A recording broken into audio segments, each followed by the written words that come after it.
أعوذ بالله من الشيطان الرجيم بسم الله الرحمن الرحيم الحمد لله رب العالمين والصلاة والسلام على رسوله الكريم نبينا محمد وعلى آله وأصحابه أجمعين وعلى من تبعهم بإحسان إلى يوم الدين أما بعد. محترم حضرات، گزشتہ درس میں ہم نے امام بخاری رحمہ اللہ کی زندگی کے حوالے سے بہت ساری باتیں دیکھیں. اس کے تسلسل کے طور پر انشاءاللہ آج بھی امام بخاری رحمہ اللہ کی زندگی کے تعلق سے چند اہم پہلوؤں پر ہم روشنی ڈالنے کی کوشش کریں گے. امام بخاری رحمہ اللہ واقعی امام تھے، اس لیے نہ صرف علم میں وہ امام ہیں بلکہ عمل کے لحاظ سے بھی، تقوی کے لحاظ سے بھی، اخلاق و سلوک کے لحاظ سے بھی وہ امام تھے. یہاں ایک چیز آپ سمجھ لیجئے کہ کسی عالم دین کے لیے جب اہل علم امام کا لفظ استعمال کرتے ہیں تو اس کا مطلب یہ ہوتا ہے کہ عقیدے میں بھی آپ اس عالم کو دیکھ سکتے ہیں، مسائل و احکام میں، عبادت میں بھی آپ اس عالم کو فالو کر سکتے ہیں. کبھی ہو سکتا ہے کہ کوئی عالم دین عبادت کے معاملے میں، مسائل میں، فقہ کے معاملے میں صحیح طریقے پر ہوں لیکن عقیدہ ان کا صحیح نہ ہو تو ایسے عالم دین کو امام نہیں کہا جائے گا. ان کو شیخ کہہ لیجئے، علامہ کہہ لیجئے، لیکن امام کا لفظ استعمال نہیں ہوگا. امام کا لفظ اسی وقت ہم استعمال کریں گے جب اس عالم دین کی ہم عقیدے میں بھی اتباع کر سکتے ہوں، عبادت و احکام میں بھی ہم ان کی اتباع کر سکتے ہوں. تو اس اعتبار سے امام بخاری رحمہ اللہ واقعی امام تھے. انشاءاللہ ان کے عقیدے کے حوالے سے ہم اگلے درس میں گفتگو کریں گے کہ امام بخاری رحمہ اللہ کا عقیدہ کیا تھا، عقیدے کے معاملے میں امام بخاری رحمہ اللہ کی خدمات کیا کیا ہیں. آج ہم روشنی ڈالیں گے انشاءاللہ امام بخاری رحمہ اللہ کے عمل، ان کی تقوی و پرہیزگاری اور ان کی اہم خدمت کے تعلق سے. امام بخاری رحمہ اللہ کے عمل کے تعلق سے جہاں تک بات ہے، رمضان کا مہینہ آتا تو امام بخاری رحمہ اللہ لوگوں کو لے کر قیام اللیل، تراویح کی نماز پڑھاتے. تراویح کی نماز میں ایک قرآن مکمل ختم کر لیا کرتے، یہ قیام اللیل کے اندر. اور انفرادی طور پر امام بخاری رحمہ اللہ رمضان کے مہینے میں سحر کے وقت قرآن پڑھتے اور ہر 3 دن میں ایک قرآن ختم کر دیا کرتے. اور اسی طرح دن کے موقع پر بھی صبح کے وقت بھی قرآن پڑھتے اور صبح کے وقت کا حساب الگ، تراویح میں ایک قرآن، سحر کے وقت کا حساب الگ، پھر دن کے موقع پر جو پڑھتے اس کا حساب الگ. تو اس طرح ہر 3 دن میں سحر کے وقت ایک قرآن ختم اور دن کے اوقات میں بھی قرآن ختم اور قیام اللیل میں بھی ایک قرآن. تو اس طرح سمجھیے کہ پورے رمضان میں 20 یا 30 قرآن وہ ختم کر لیا کرتے تھے. اور اس طرح صحابہ میں بھی عثمان بن عفان سے ثابت ہے، شاید اس سے پہلے بھی ہم نے اس کی طرف نشاندہی کی تھی کہ عام دنوں میں 3 دن سے پہلے قرآن جو پڑھ کر ختم کرنا نہیں چاہیے، لیکن جب افضل اوقات آتے ہیں جس طرح رمضان کا موقع جو کہ قرآن کا مہینہ ہے، تو اس مہینے میں 3 دن سے پہلے بھی ہم قرآن پڑھ کے ختم کر سکتے ہیں. 1 دن میں ایک قرآن، 2 دن میں ایک قرآن. تو خود صحابہ اکرام میں عثمان بن عفان سے یہ عمل ثابت ہے، اور ائمہ اکرام میں امام ابو حنیفہ، امام شافعی اور امام بخاری وغیرہ سے یہ عمل ثابت ہے کہ رمضان کے مہینے میں 20-30 قرآن وہ پڑھ کر ختم کر لیا کرتے تھے. تو اس سے امام بخاری کا قرآن کی تلاوت سے کتنا لگاؤ تھا اس کا اندازہ ہم کو ہو سکتا ہے.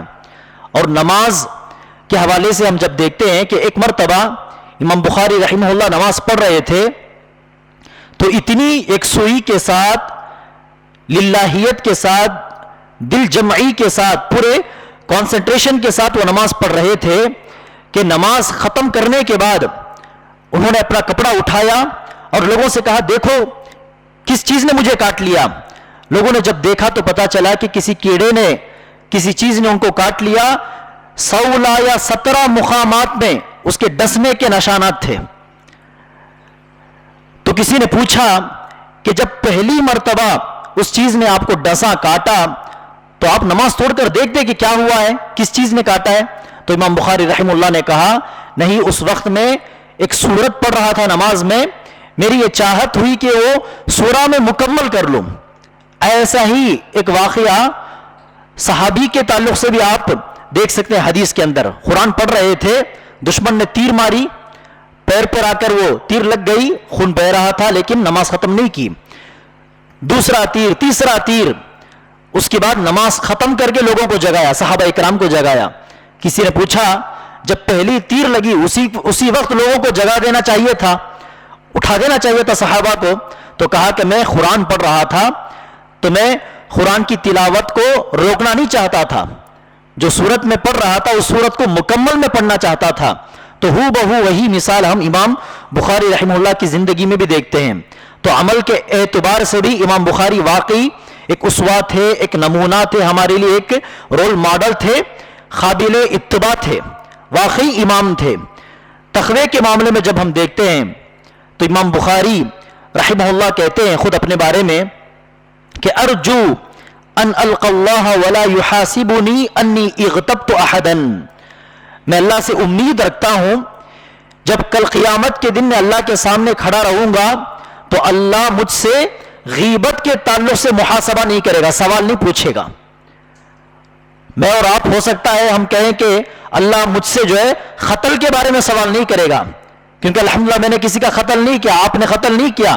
ایسے بڑے بڑے جرم جو کہیں کہیں بعض لوگ کرتے ہیں, ایسے گناہوں کے بارے میں, جرم کے بارے میں ہو سکتا ہے میں اور آپ اس طرح کی بات کہیں.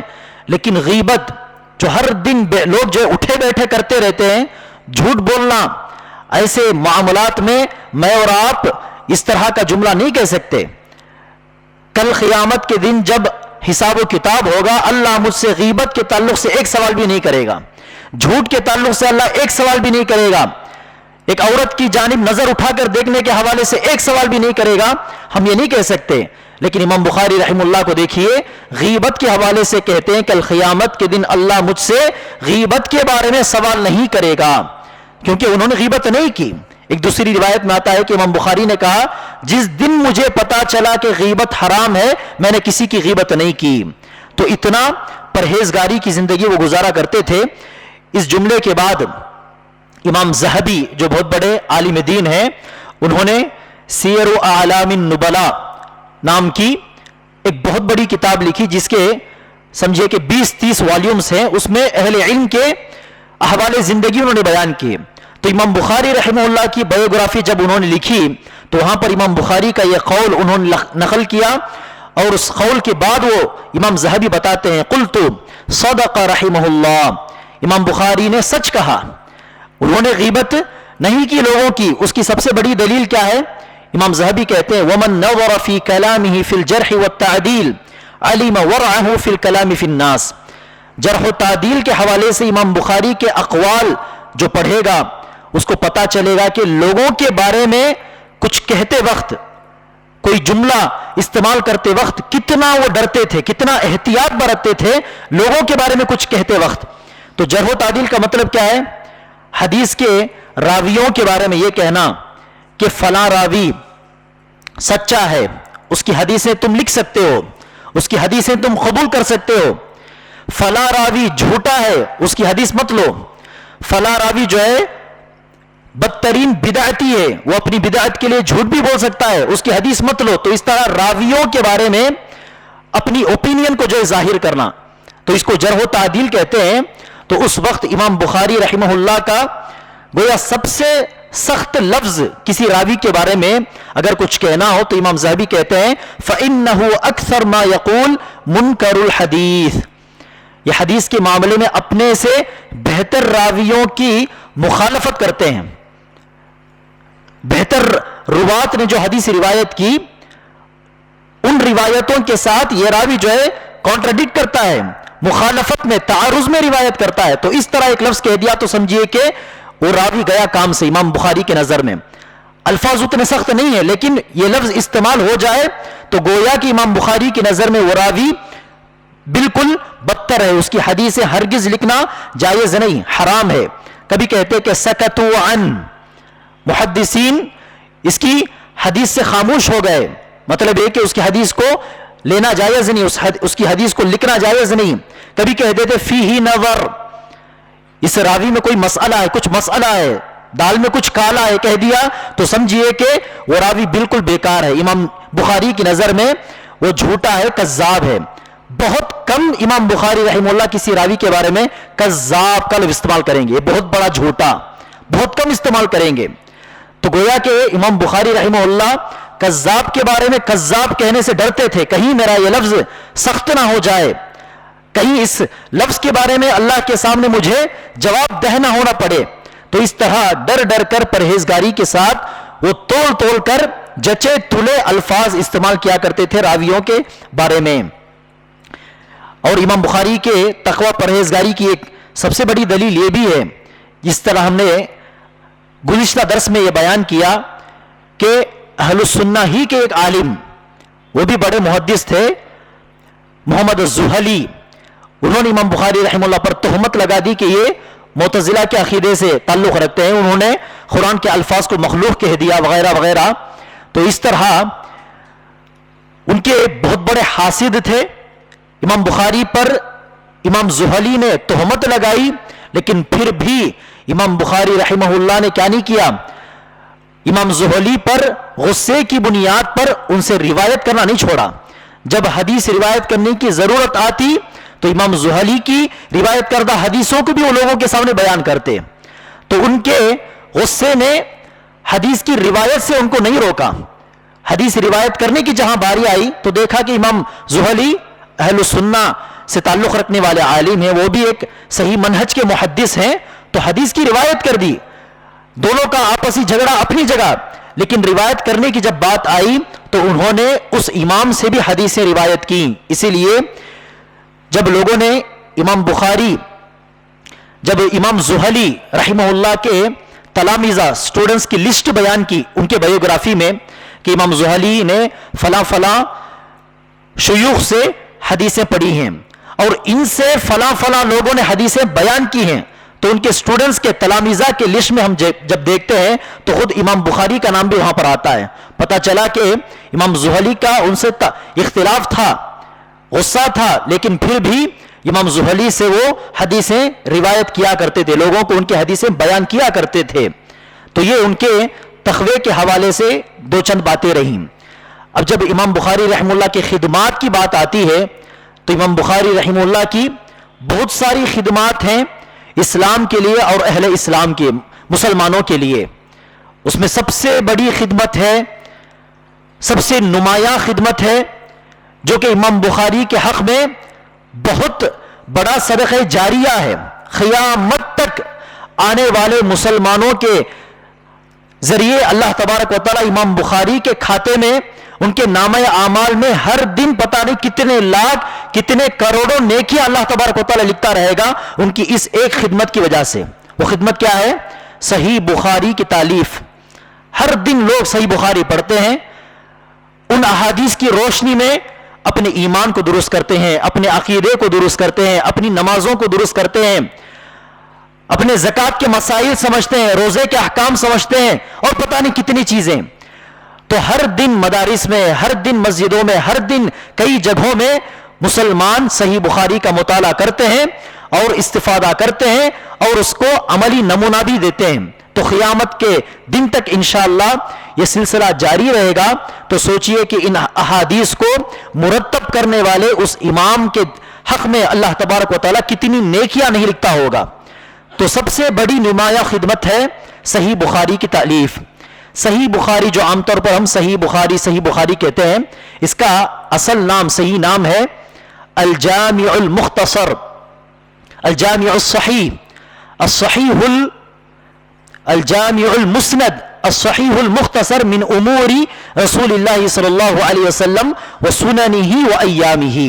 صحیح بخاری کا اصل نام ہے الجامع المسند, الصحیح المختصر من امور رسول اللہ صلی اللہ علیہ وسلم وسننہ وایامہ.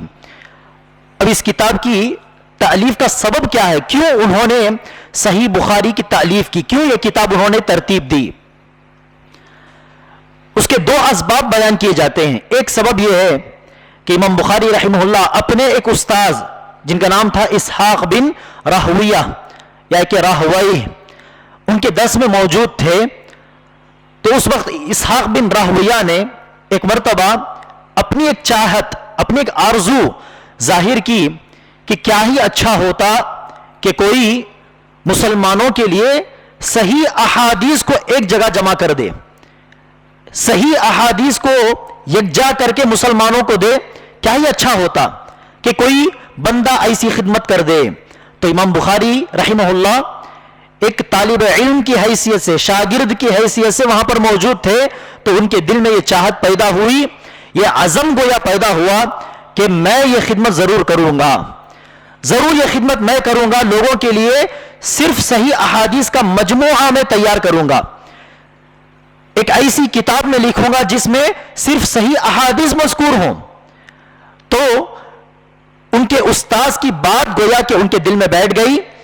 اسی کے چلتے انہوں نے آگے چل کر مستقبل میں انہوں نے اس کتاب کی تالیف کی. ایک سبب بیان ہوتا ہے ان کی زندگی کے اندر. ایک دوسرا اہم سبب یہ ہے کہ امام بخاری رحمہ اللہ نے ایک مرتبہ خواب دیکھا. خواب کیا دیکھا؟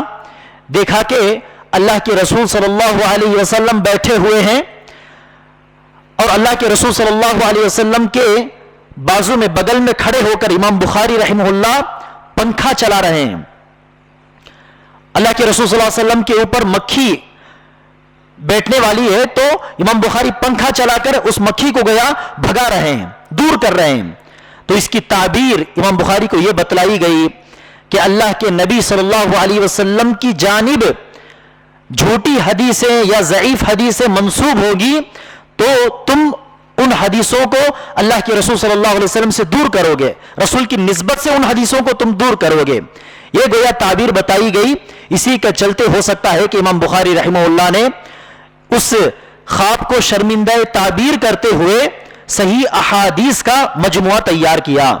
تو اللہ عالم اصل سبب کیا تھا, لیکن انہوں نے صحیح احادیث تیار کرنے کے لیے خود کو کھڑا کیا اور تقریباً 16 سے 20 یا 22 سال کی مدت میں انہوں نے صحیح بخاری وہ کتاب جو ہے منظر عام پر لائی.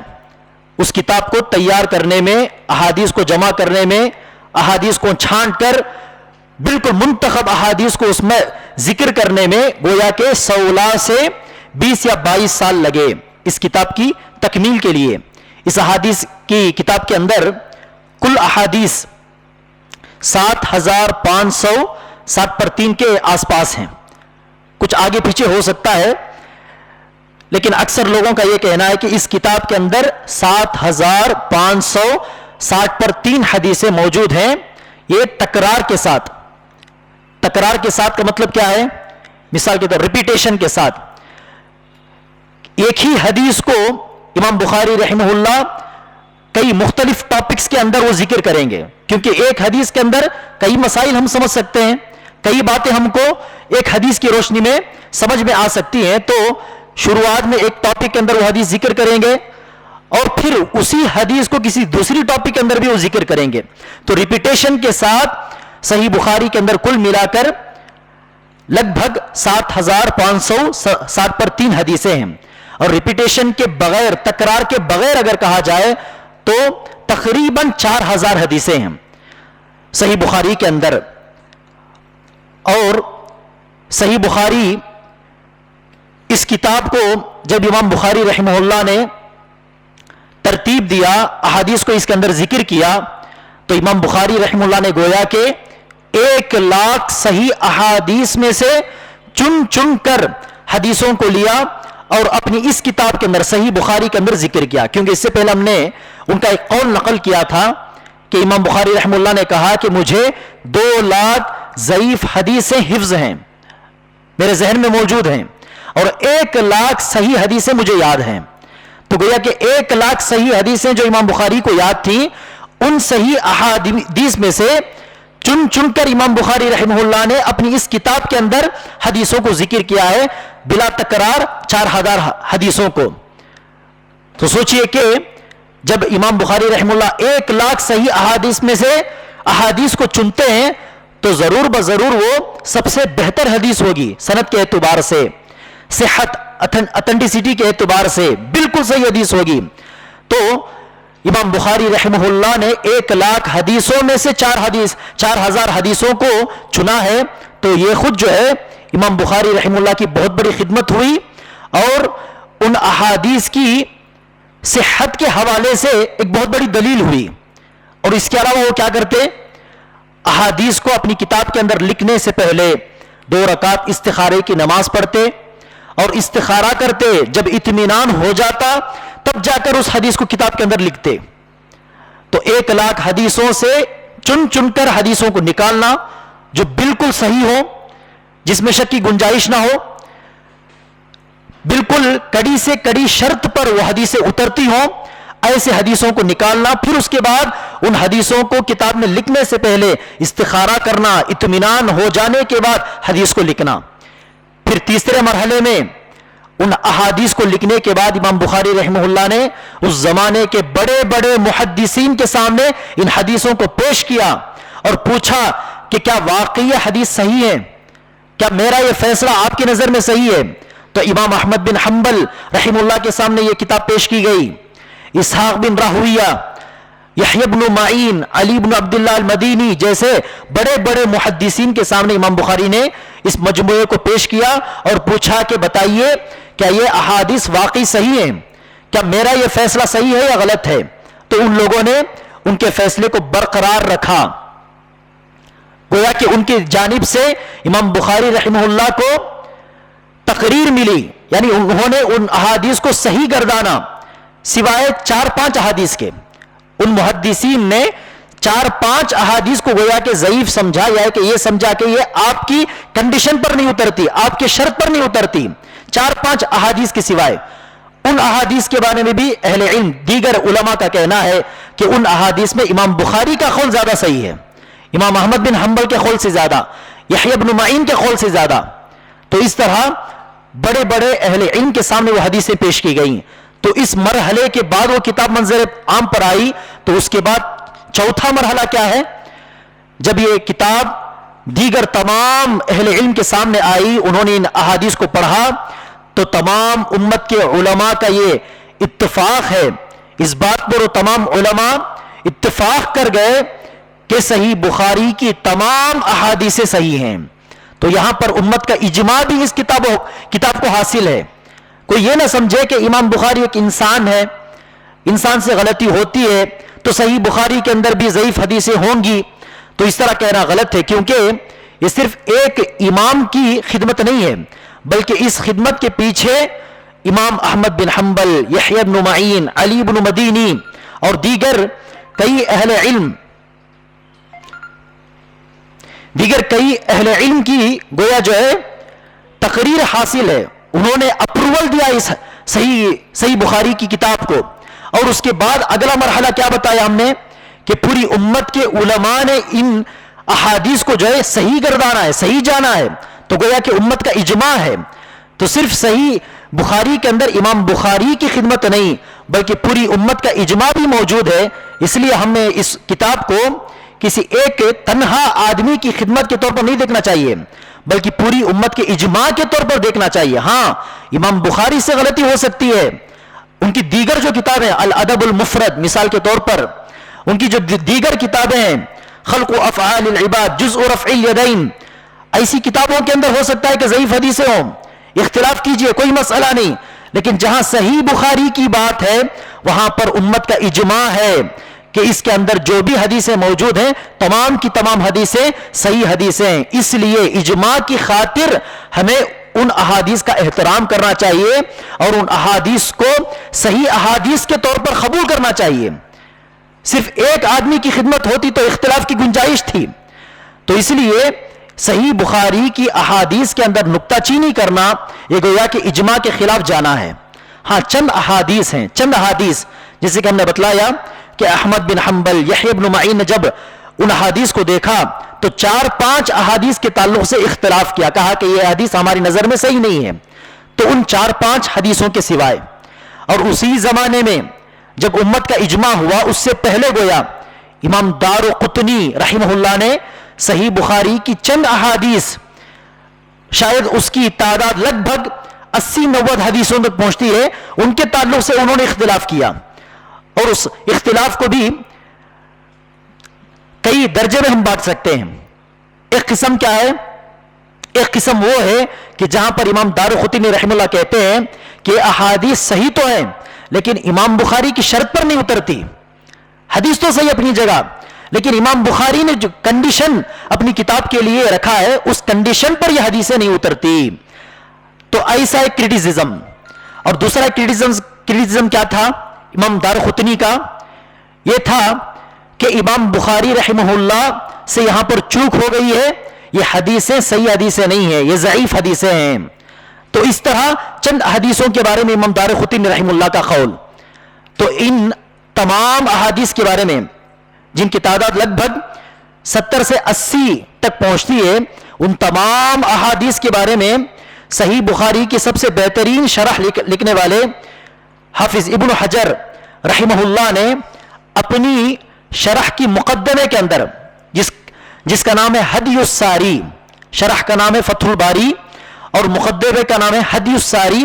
ہدی الساری کے اندر یا کہ ہدی الساری کے اندر انہوں نے ان تمام احادیث کا تفصیلی جواب دیا اور یہ ثابت کیا کہ ان تمام حدیثوں کے اندر امام بخاری کا قول زیادہ صحیح ہے، دارقطنی کا نہیں. دارقطنی نے ان حدیثوں کو ضعیف کہا ہو یا کہ یہ کہا ہو کہ حدیث تو صحیح ہے لیکن امام بخاری کے شرط پر نہیں اترتی، ان تمام جگہوں میں دارقطنی سے زیادہ صحیح امام بخاری کا قول زیادہ صحیح ہے.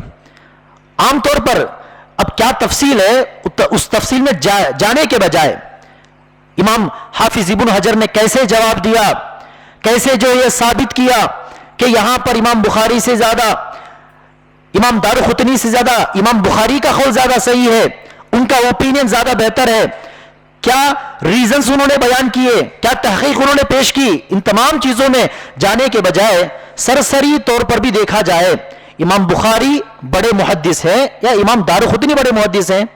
ضرور بضرور امام بخاری بڑے محدث ہیں. امام بخاری تو احمد بن حنبل سے بھی بڑھ کر، امام بخاری رحمہ اللہ تو امام مسلم سے بڑھ کر محدث تھے، تو ایسے میں دارقطنی سے بڑے محدث امام بخاری.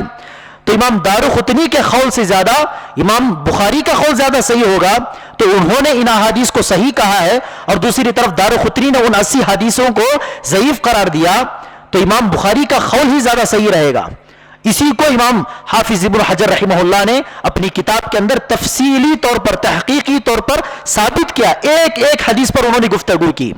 تو اس لیے ان احادیث کو بھی اگر ہم باہر نکال دیں تو دیگر جو 3200 حدیثیں، معاف کرنا 3920 حدیثیں، 80 حدیثوں کو نکال دیجئے، تکرار کے بغیر اگر ہم دیکھیں تو 3920 حدیثیں جو ہے، جو بہت بڑی تعداد ہے، اس کتاب کا 90% سے زائد حصہ وہ تو صحیح ہے.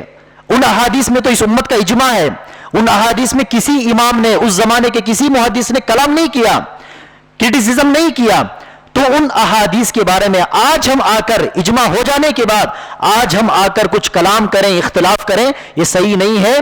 امت کے اجماع کی بنیاد پر کلام کرنے سے دور رہنا چاہیے، ان احادیث کو صحیح احادیث کے طور پر فوراً تسلیم کر لینا چاہیے. تو اس کتاب کے اوپر امت کا اجماع ہے، یہی اس کتاب کی سب سے بڑی خصوصیت ہے.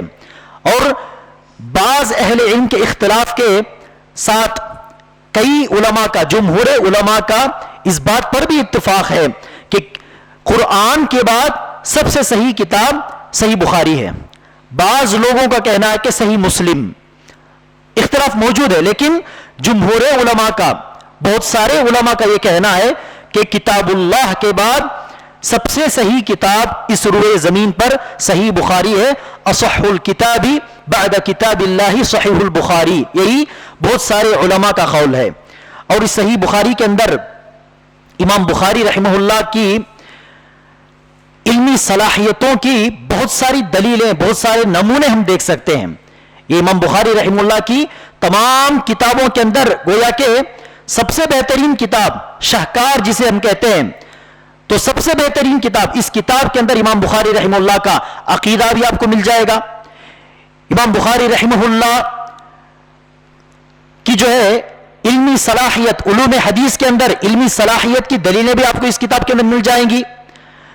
اس کتاب کے اندر امام بخاری رحمہ اللہ کے فقہی احکام، امام بخاری رحمہ اللہ کی فلاں مسئلے میں کیا قول ہے، فلاں مسئلے میں ان کا کیا اوپینین ہے، یہ چیزیں بھی آپ کو صحیح بخاری کے اندر مل جائیں گی. اور اسی طرح اہل بدعت کے خلاف امام بخاری کے ردود اس کتاب کے اندر آپ کو مل جائیں گے. الغرض امام بخاری رحمہ اللہ کی ہر قسم کی علمی صلاحیت کا ایک سب سے شاہکار نمونہ ہے صحیح البخاری. اب صحیح البخاری کے اندر جو ٹاپکس ہوتے ہیں، جس کو عربی زبان میں اہل علم تراجم الابواب کہتے ہیں، ٹاپکس کو، اس کے اندر امام بخاری رحمہ اللہ کا ایک عجیب ہی طریقہ کار ہے. یہاں تک کہ اہل علم کہتے ہیں فقہ البخاری فی تراجم ابوابہ. امام بخاری کے فقہ کو اگر سمجھنا ہو کہ امام بخاری کتنے بڑے فقیہ تھے، تو ان کی کتاب کے ٹاپکس کو تم پڑھتے جاؤ. صحیح بخاری کے ٹاپکس کو تم ریڈ کرو گے اور اس کو سمجھنے کی کوشش کرو گے تو پتا چلے گا کہ امام بخاری رحمہ اللہ کتنے بڑے فقیہ تھے، کتنے بڑے فقیہ تھے. اب یہاں پر ایک بات یہ بھی میں ذکر کر دوں کہ بعض لوگ کہتے ہیں، اگر وضاحت کے ساتھ کہنا ہو تو احناف کہتے ہیں کہ امام بخاری محدث تو تھے لیکن فقیہ نہیں تھے. محدث کا مطلب کیا ہے؟ ایک ہوتا ہے راوی، راوی کا مطلب ہے حدیثیں بیان کرنے والا، اور اس سے آگے بڑھ کر محدث. محدث کون ہے؟ وہ لوگوں کو نہ صرف حدیثیں بیان کرتے ہیں، لوگوں کی حدیثیں لوگوں کو سمجھاتے ہیں، بلکہ احادیث کو لیتے وقت ان احادیث کو جانچنا، پرکھنا، جرح و تعدیل کے میزان پر احادیث کو جو ہے صحیح اور ضعیف کے دائرے میں لانا، یہ تمام چیزیں محدث کے اندر ہوتی ہیں. فلاں راوی اس کی حدیث کو لے سکتے ہیں یا نہیں، فلاں راوی جو ہے قابل اعتبار ہے یا نہیں، اور اس کی بنیاد پر کون سی حدیث صحیح ہے، کون سی حدیث ضعیف ہے، کس حدیث کو لیا جا سکتا ہے، کس حدیث کو رد کرنا چاہیے، یہ تمام چیزیں محدث جانتا ہے. تو یہ محدث ہے. فقیہ کون ہے؟ احادیث کو پڑھ کر اس سے جو ہے احکام کو سمجھنا. ایک حدیث کو پڑھنے کے بعد اس حدیث سے یہ حکم ہم کو معلوم ہوتا ہے کہ فلاں چیز حرام ہے، فلاں چیز حلال ہے، تو اس طرح حلال حرام کے احکام کو احادیث پڑھنے کے بعد جو ہے اخذ کرنا، سمجھ لینا، یہ فقیہ کا کام ہوتا ہے. تو احناف اور دیگر بعض لوگ کہتے ہیں کہ امام بخاری محدث تو تھے لیکن فقیہ نہیں تھے. مطلب کیا ہے؟ احادیث بیان کرنا، احادیث کو صحیح ضعیف اس طرح جو تقسیم کرنا، جانچنا، پرکھنا، یہ تو امام بخاری کے پاس یہ صلاحیتیں تو موجود تھیں، لیکن احادیث کو پڑھ کر اس میں سے احکام کو مستنبط کرنا، حلال و حرام کے احکام لوگوں کو بیان کرنا، مسائل بیان کرنا، یہ صلاحیت ان کے پاس موجود نہیں تھی. یہ بالکل جو بھونڈی بات ہوئی، یہ جو بالکل بچکانی بات ہوئی حقیقت میں اگر کہنا چاہے تو. اس کے تعلق سے امام معاف کرنا شیخ علی الحلبی گفتگو کرتے ہیں. اصل میں ان کی گفتگو ہے شیخ البانی کے تعلق سے. بعض لوگ شیخ البانی کے تعلق سے بھی کہتے ہیں کہ شیخ البانی محدث تو تھے لیکن فقیہ نہیں تھے. اس تعلق سے شیخ علی الحلبی رحمہ اللہ گفتگو کرتے ہوئے یہ بتاتے ہیں کہ یہ تہمت کوئی نئی تہمت نہیں ہے، یہ نکتہ چینی کوئی جو نئی نکتہ چینی نہیں، بلکہ یہ پرانی بات ہے. اس سے پہلے احمد بن حنبل کے تعلق سے بھی یہی بات ہوئی کہ احمد بن حنبل محدث تو ہیں لیکن فقیہ تو نہیں ہیں. امام احمد بن حنبل کے پاس محدثانہ صلاحیتیں تو موجود ہیں لیکن فقیہانہ صلاحیتیں ان کے پاس نہیں تھیں. احکام کو سمجھنا، مسائل کو بیان کرنا، فتوے دینا، یہ صلاحیت احمد بن حنبل کے پاس نہیں تھی. یہ بھی کتنی بچکانی بات ہوئی. احمد بن حنبل رحمہ اللہ کے فتووں کو ہم جمع کرنا شروع کریں تو پتہ نہیں کتنے ہزار فتوے انہوں نے بیان کیے امام احمد بن حنبل رحمہ اللہ نے. اور احادیث کے ساتھ ان فتووں کو جوڑ کر موازنہ کیا جائے تو پتہ چلے گا کہ امام ابو حنیفہ کے فتووں سے زیادہ احمد بن حنبل کے فتوے احادیث کے زیادہ قریب ہیں، صحیح فتوے ہیں. لیکن احمد بن حنبل کے تعلق سے بھی ایسی بچکانی باتیں لوگوں نے کی. اور اس سے آگے بڑھ کر اگر کہنا چاہے تو ابو ہریرہ رضی اللہ عنہ کے حوالے سے بھی احناف کہتے ہیں کہ ابو ہریرہ رضی اللہ عنہ محدث تو تھے لیکن فقیہ نہیں تھے. انس بن مالک حدیثیں تو بیان کرنا جانتے تھے لیکن فقہ ان کے پاس نہیں تھا. تو اس طرح صحابہ کو تک ان لوگوں نے نہیں چھوڑا. فقی حنفی مذہب کے اندر تعصب کی وجہ سے، تعصب کی بنیاد پر جب انہوں نے دیکھا کہ ارے ابو ہریرہ کی احادیث تو ہمارے مسائل سے ڈائریکٹ ٹکراتی ہیں، ارے انس بن مالک کی حدیثیں تو ڈائریکٹ ہمارے احناف کے مسائل سے ٹکرا رہی ہیں، اور امام بخاری نے تو اپنی کتاب کے اندر جا بجا ہمارے مسائل کے خلاف جو ہے حدیثوں کو جمع کر دیا. تو اس لیے انہوں نے کیا کیا، ایسی بچکانی باتوں کا سہارا لیا، بھونڈی باتوں کا سہارا لیا کہ امام بخاری محدث تو تھے فقیہ نہیں تھے. احمد بن حنبل محدث تو تھے فقیہ نہیں تھے، کیونکہ احمد بن حنبل نے بھی کئی مسائل میں امام ابو حنیفہ کے ساتھ اختلاف کیا. تو اس طرح ایسی بچکانی باتیں یہ لوگ کرنے لگے. تو علی الحلبی رحمہ اللہ نے شیخ البانی کے تعلق سے گفتگو کرتے ہوئے کہا، یہ شیخ البانی کے بارے میں یہ بات جو سب سے پہلی بیان نہیں ہوئی، بلکہ اس سے پہلے بھی محدثین کو ان باتوں کا نشانہ بنایا گیا، ٹارگٹ بنایا گیا. احمد بن حنبل کے بارے میں اس طرح کی بات کی گئی. تو وہاں پر وہ جواب دیتے ہیں کہ محدث جو ہوتا ہے وہ بیک وقت فقیہ بھی ہوتا ہے. ذرا سوچئے کہ احادیث کو لیتے وقت جانچنا پرکھنا، کن کن لوگوں نے ان حدیثوں کو بیان کیا. کہیں کوئی راوی تو مس نہیں ہو رہا ہے، کہیں حدیث کے اندر انقطاع تو موجود نہیں ہے. کیا واقعی اس راوی نے اوپر والے راوی سے حدیث سنی ہے کہ نہیں؟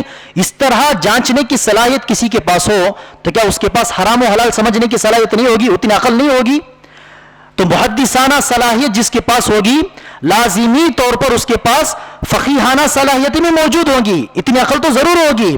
ہاں، ہو سکتا ہے کہ کوئی حدیث کے باب میں زیادہ مہارت رکھتا ہو، فقہ میں تھوڑا کم ہو سکتا ہے کوئی فقہ میں زیادہ مہارت رکھتا ہو، حدیث کے معاملے میں تھوڑا کم ہو. تو علی الحلبی نے اس درس میں اس کی ایک ایگزامپل بیان کی، اس کی مثال بیان کی. کہا کہ شیخ البانی رحمہ اللہ محدث زیادہ تھے، فقیہ تھوڑا کم تھے. ابن عثیمین رحمہ اللہ فقیہ زیادہ تھے، محدث تھوڑا کم تھے.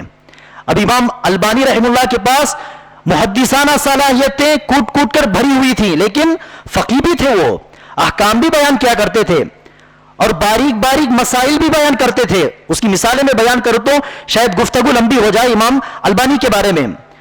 تو بیک وقت وہ فقیہ بھی تھے. اور جب ابن عثیمین کو آپ دیکھیں گے وہ فقیہ زیادہ تھے، محدث کم تھے. لیکن حدیثیں کیسے صحیح ہوتی ہیں، کیسے ضعیف ہوتی ہیں، کیسے احادیث کو جانچنا چاہیے، جرح و تعدیل کیا چیز ہے، علم الرجال کیا چیز ہے، وہ تمام چیزیں ابن عثیمین جانتے تھے. تو ابن عثیمین فقیہ تھے، محدث نہیں تھے، اس طرح کہنا غلط. اور یہاں پر جو ہے امام البانی کے بارے میں ہو یا امام بخاری کے بارے میں ہو، یہ کہنا بھی غلط کہ یہ لوگ محدث تھے فقیہ نہیں تھے. عام طور پر جو محدث ہوتا ہے وہ فقیہ بھی ہوتا ہے، اور جو فقیہ ہوتا ہے اس کو حدیث کا علم بھی ہوتا ہے. دونوں علم میں بیک وقت موجود ہوتی ہیں. ہو سکتا ہے کہ اونچ نیچ ہو.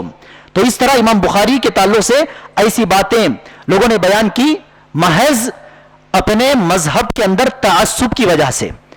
ورنہ امام بخاری رحمہ اللہ کے جو ٹاپکس ہیں، ہر حدیث کے پہلے جو ٹاپک وہ باندھتے ہیں، ان ٹاپکس کو آپ بغور پڑھیں گے تو پتا چلے گا کہ امام بخاری بہت بڑے فقیہ تھے.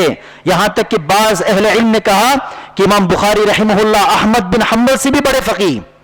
اور بعض لوگوں نے کہا، جیسے اس زمانے کے بہت بڑے عالم نعیم بن حماد رحمہ اللہ، وہ کہتے ہیں کہ محمد بن اسماعیل فقیہ هذه الامہ، اس امت کے بہت بڑے فقیہ تھے محمد بن اسماعیل البخاری.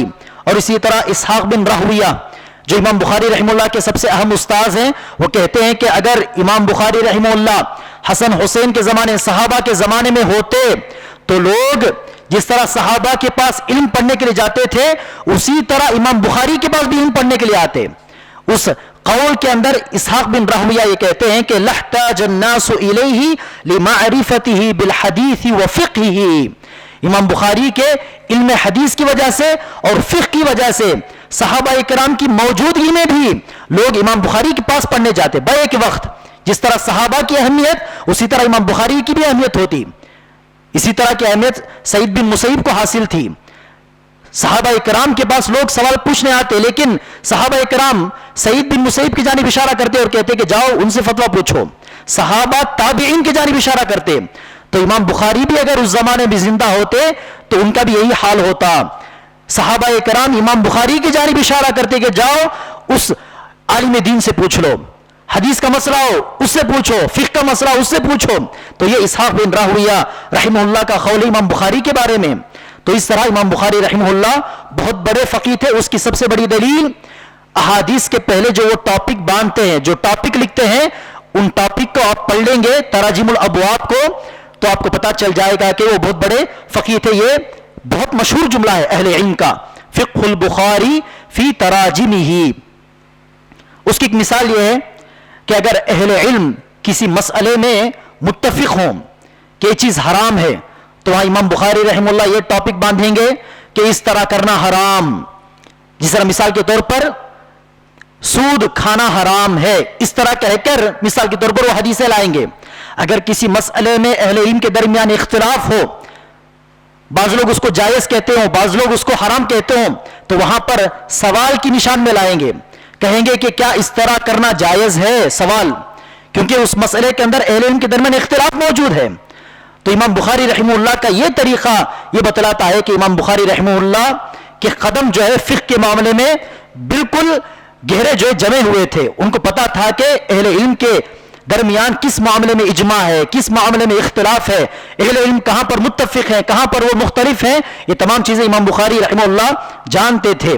اس کی ایک تازہ مثال اگر کہنا ہو, آج کل کے زمانے میں یہ جو کورونا کا سلسلہ شروع ہوا تو مساجد کو بند کر دیا گیا, مساجد کے دروازے عوام الناس کے لیے بند کر دیے گئے.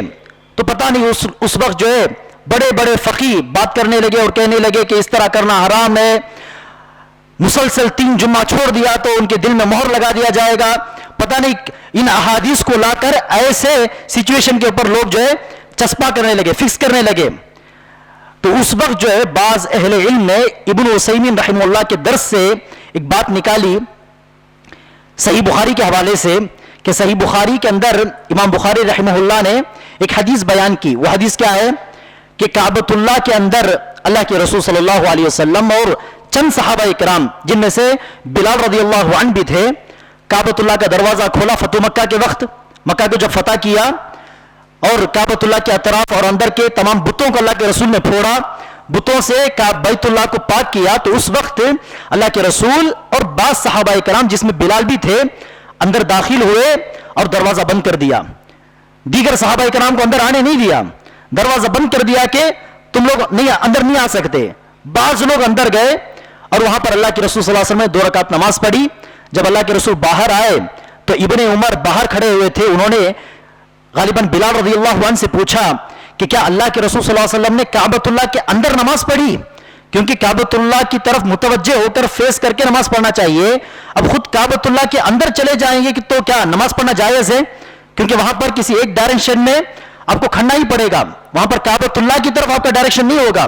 تو یہ اس شک کی بنیاد پر انہوں نے پوچھا کیا کعبۃ اللہ کے اندر اللہ کے رسول نے نماز پڑھی. تو بلال رضی اللہ عنہ نے بیان کیا کہ ہاں اللہ کے رسول صلی اللہ علیہ وسلم ایک ستون کی جانب کھڑے ہوئے اور وہاں پر 2 رکعت نماز پڑھی. تو اس حدیث کو امام بخاری رحمہ اللہ نے بیان کر کے اس کا ٹاپک انہوں نے یہ لکھا کہ ضرورت پڑنے پر مسجد کے دروازے لوگوں پر بند کیے جا سکتے ہیں. حالانکہ اس زمانے میں ایسی کوئی ضرورت نہیں پڑی, لیکن اس حدیث سے انہوں نے ایک مسئلہ بیان کیا. لیکن آج اس استنباط امام بخاری نے جو مسئلہ بیان کیا آج اس کی ہو سکتا ہے ضرورت پڑے. ابن عثیمین رحمہ اللہ نے بھی اپنی موت سے پہلے وہاں پر یہ بتایا کہ اگر ضرورت پڑے تو اس طرح کیا جا سکتا ہے. اور اس طرح ایک دوسری حدیث بھی مثال کے طور پر اللہ کے رسول صلی اللہ علیہ وسلم نے کہا کہ مسجد النبوی کے تمام دروازے بند کر دو, ابو بکر کے گھر کے جانب جو دروازہ ہے اس دروازے کے سوا. اس حدیث سے بھی گویا انہوں نے استنباط کیا. تو آج اس حدیث کو ہم استعمال کر سکتے ہیں اور کہہ سکتے ہیں, بیان کر سکتے ہیں لوگوں سے کہ آج ایسے ماحول میں مجبوری کی بنیاد پر لوگوں کو جو ہے نماز سے روکنا, کہنا کہ مسجد مت آؤ, 3 دن کے لیے مت آؤ, 2 دن کے لیے مت آؤ, اگلی اجازت کے وقت تک جو ہے تم مسجد کو مت آؤ. تو اس طرح کہنا کوئی غلط بات نہیں. اللہ کے رسول نے بھی اس طرح جو ہے مسجد کے دروازے صحابہ پر بند کیے ہیں. تو اس طرح امام بخاری رحمہ اللہ کے ٹاپکس جب ہم پڑھتے ہیں تو امام بخاری رحمہ اللہ کے فقہ کو ہم سمجھ سکتے ہیں کہ کتنی گہرائی تھی احکام کو سمجھنے کے اندر. ویسے تو امام بخاری رحمہ اللہ کا قول ہم نے اس سے پہلے نقل کیا تھا. امام بخاری کہتے ہیں کہ میں اپنے بچپن ہی میں یعنی کہ لڑکپن میں یعنی 12 13 14 سال کی اس عمر میں جب لڑکا کسی کو ہم لڑکا کہتے اس لڑکپن میں مسائل کو سمجھ چکا تھا. احناف کے مسائل کو پڑھ کر ان مسائل کو سمجھ چکے تھے جن مسائل کو آج ہم 25 سال کی عمر میں 30 سال کی عمر میں 35 سال کی عمر میں پڑھ کر سمجھتے ہیں. ان مسائل کو امام بخاری نے لڑکپن ہی میں پڑھ کر سمجھ بھی لیا تھا. اسی لیے صحیح بخاری کے اندر انشاءاللہ اگلے درس میں ہم بیان کریں گے کہ جا بجا انہوں نے باطل عقائد پر رد پیش کیا اور صحیح بخاری کے اندر باطل نظریات پر اور باطل مسائل پر بھی رد پیش کیا. وہاں پر باطل کا لفظ اگر غلط ہو تو غلط مسائل پر انہوں نے رد پیش کیا. تو ان تمام ردود کو بھی ہم سامنے رکھتے ہیں تو پتہ چلتا ہے کہ امام بخاری بہت بڑے فقیہ تھے اور اس کی سب سے بڑی دلیل ہے امام بخاری رحمہ اللہ کی یہ صحیح بخاری تعلیف. انشاءاللہ اگلے درس میں صحیح بخاری ہی کے حوالے سے دیگر اور بھی باتیں ہمارے سامنے آئیں گی اور خاص طور پر بالخصوص عقیدے کے حوالے سے امام بخاری رحمہ اللہ کا عقیدہ کیا تھا اور عقیدے کے معاملے میں امام بخاری رحمہ اللہ نے کیسی خدمات اس صحیح بخاری کے اندر اس امت کے لیے پیش کی ہیں. یہ باتیں ہمارے سامنے آئیں گی. اللہ تبارک و تعالیٰ سے دعا ہے کہ اللہ تبارک و تعالیٰ ہم تمام کو امام بخاری ہوں ان جیسے دیگر ائمہ اکرام ہوں علماء اکرام ہوں صحابہ اکرام ہوں ان کی زندگیاں پڑھنے کی ان کی زندگیاں سننے کی توفیق عطا فرمائے اور ان کی پاکیزہ زندگیوں میں سے اسباغ دروس حاصل کر کے اپنی زندگی میں اسے نافذ کرنے کی توفیق عطا فرمائے اور نیک کاموں میں اچھے کاموں میں ان ائمہ اکرام کی اتباع کرنے کی توفیق عطا فرمائے. آمین. وآخر دعوانا الحمدللہ رب العالمین.